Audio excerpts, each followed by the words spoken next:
Good evening, everyone. Another day has come and gone, and with it, another day of the playoffs. Yesterday was all about girls basketball, and tonight it is all about hockey and boys basketball. What a perfect night.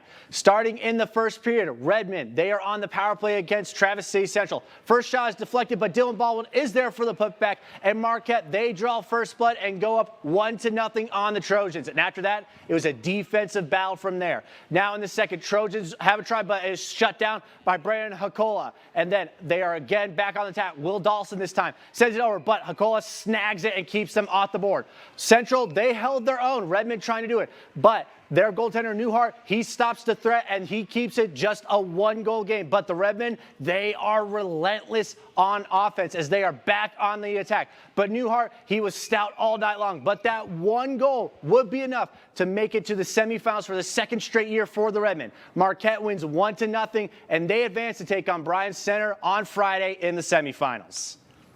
Now let's get some playoff basketball in on the action. The Ishpeming Hematites taking on the Ironwood Red Devils. First quarter, and it is some great stuff by Dawson Lowry on the defensive end, and it leads to some offense for the Hematites as Alex Sunderberg takes it himself through the contact and gets the bucket and the foul to go. He would hit the free throw. Hematites now up by 3, but Aiden Ozello underneath puts it up, and he cuts it to 1 for the Red Devils. But Ishpeming still leading, but I'm sure you can tell what's going to happen here as Cody Dabb hits it from the corner, and we are all tied up. Second quarter now, Hematites leading 16-10, and Griffin Argyle gets the offensive rebound, muscles up a shot, that falls. Ishpeming now up 18-10. Hematites back on offense, and another offensive rebound, this time by Jace Kipling, who hits a tough turnaround shot, and now the Ishpemings take a double-digit lead. Ironwood, though, and now it is a different player, but the same result as it's going to be Lyons, Vaughn Lyons, draining a 3 from the corner. But the Hematites had answered for every Devils bucket as A.J. Prosser, he gets that tough layup to go. But the Devils,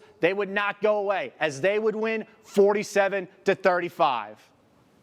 And let's head over to Eben Junction where the Big Bay Black Bears are taking on the Superior Central Cougars. First quarter, and Travis Johnson just bulldozes his way into the Cougars defense, gets his own miss, and finishes it to get the Bears on the scoreboard first. But after that, it was all Cougars as the ball finds its way to Parker Mackey, who drains a wide open 3, and the Cougars take the lead.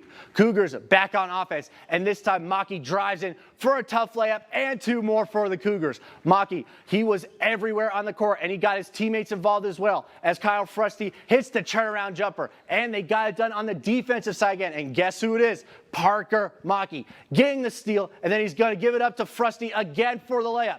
The Bears, they haven't scored in nearly 6 minutes, but Johnson, he's able to pick Mackey's pocket and get the nice little finger roll finish to end that scoring drought. But the Cougars were relentless as Zach Frusky this time drives in and hits the floater. And the Cougars absolutely dominate the Bears, beating them 57-18.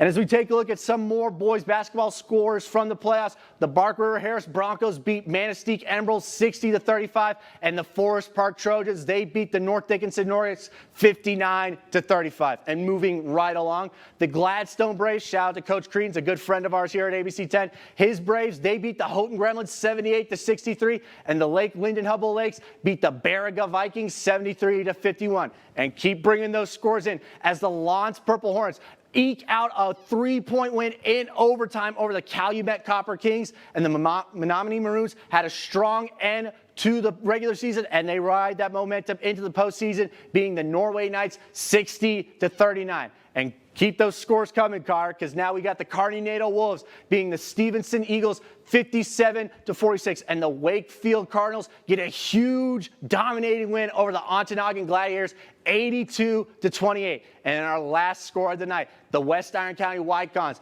they locked down Gwynn Miletowners, beating them 61-43.